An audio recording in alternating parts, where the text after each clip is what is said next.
Our education system should do a better job at fostering the development of the youth's social skills. Children start school the same year they turn 5, and although most kids don't experience much of a struggle with socialization, that doesn't invalidate assisting those who do.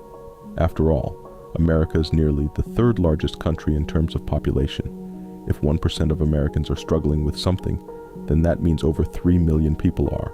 However, since the matter at hand is pretty broad, the approach to this dilemma must be inclusive. Before the precise solution is revealed, the problems that children may face when socializing should be stated.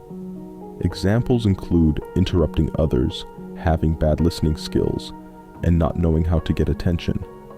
As for what causes weak social skills, contributors include ADHD, autism, and anxiety. Even if a kid only has a mild case of one of these, their social development is still hindered as a result.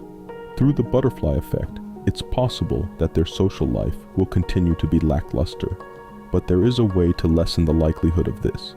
If there were assignments in which students examined hypothetical social situations, these kids would realize the issues with their behavior.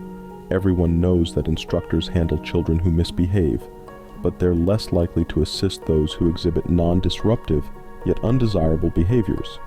As for how to execute the solution, one must keep in mind that children under 8 years old think illogically and struggle to think about the world from the perspective of others. Nevertheless, since humans begin developing empathy when they're toddlers, preschoolers and kindergartners could be told tales with main characters who become more socially adept and then be asked about what they learned. This decreases the likelihood of them doing things that are innocent but inconsiderate, although there are other key factors at play that must be acknowledged. Another aspect of the issue is that some kids are shy. As stated before, a major cause of social skills not being up to par is anxiety. Since 10% of children between the ages of 2 and 5 show signs of an anxiety disorder, it's evident that this is one of the main causes of low confidence in social situations. Unfortunately, since genetics are a major factor, the solution can only guarantee a limited amount of improvement. Even so, there's a way to increase the self-assurance of these children. Patients with social anxiety disorder can treat it through exposure to imagined or real social situations and cognitive restructuring. The latter involves the identification of how true negative thoughts are and coming up with alternate views that challenge them. In the first grade classroom, these treatments will be emulated through worksheets that get the kids to reflect on how the protagonist behaved and what the story taught, with a potential lesson being how to interpret nonverbal communication.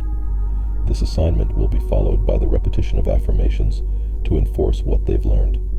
As for the children who have no qualms about interacting with others, doing this still helps them, as it makes those kids more understanding of and perhaps friendlier toward their quiet peers. Now, let's take a step back.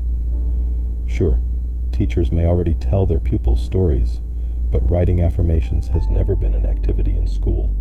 Although it is unorthodox, affirmations have been shown to shift mindsets and assist people in achieving their goals. To make the process more effective, these children will be instructed to set them in the present, make them personal, and make them realistic.